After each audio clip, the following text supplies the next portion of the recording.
আমরা বলি 90% মুসলমানের দেশ, বলি 92% মুসলমানের দেশ, কিন্তু 92% মুসলমানদের মধ্যে 40%, 50%, 60% যে সেকুলার হয়ে গেছে এই কথা আজকে কেউ বলতে চায় না। যখন পাকিস্তান কায়েম হলো 1947 সালে, আল্লাহর কাছে ওয়াদা করলাম, আল্লাহ খেলাফত উসমানিয়া মিটে গেছে, এমন একটা ভূখণ্ড আমাদেরকে দাও যেখানে আমরা ইসলাম কায়েম করব, তোমার রাসূলের দ্বীন কায়েম করব। আমরা বললাম পাকিস্তান কা মতলব কিয়া, লা ইলাহা ইল্লাল্লাহ।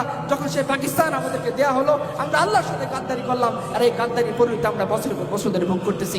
90% মুসলমানের দেশ বলে দাবি করি, কিন্তু 90% মুসলমানের আশা আকাঙ্ক্ষাকে কোনো ধরনের দাম দেওয়া হয় না।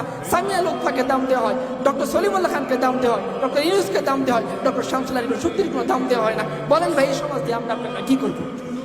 এরকম লাঞ্ছিত জীবন আমাদের আর কতদিন থাকবে? ওই যে আল্লাহর সাথে গাদ্দারি করছি, ওয়াদা করছিলাম আল্লাহ একটা ভূখণ্ড দাও, হিন্দুস্তানের হিন্দুদের হাত থেকে, ব্রাহ্মণবাদীদের কালো হাত থেকে আমাদেরকে রক্ষা করো।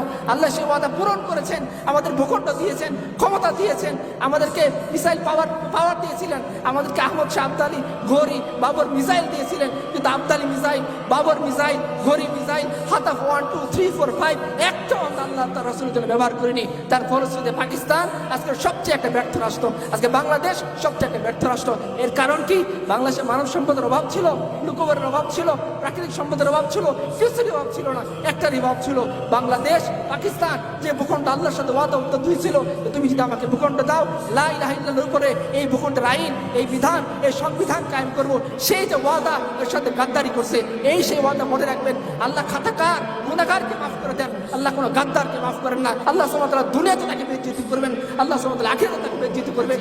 আমাদের শিক্ষা ব্যবস্থা, সেখানে আমরা কিছু বলতে পারি না, আমরা পতাকা সেটা আমরা উড্ডয়ন করতে পারি না, আমরা ইসলামের কথা জোরে সমস্যা বলতে পারি না, আমরা দ্বীনের কথা বলতে পারি না। এরকম ভূখণ্ড দিয়ে আমরা কি করবো আমাদেরকে বলেন?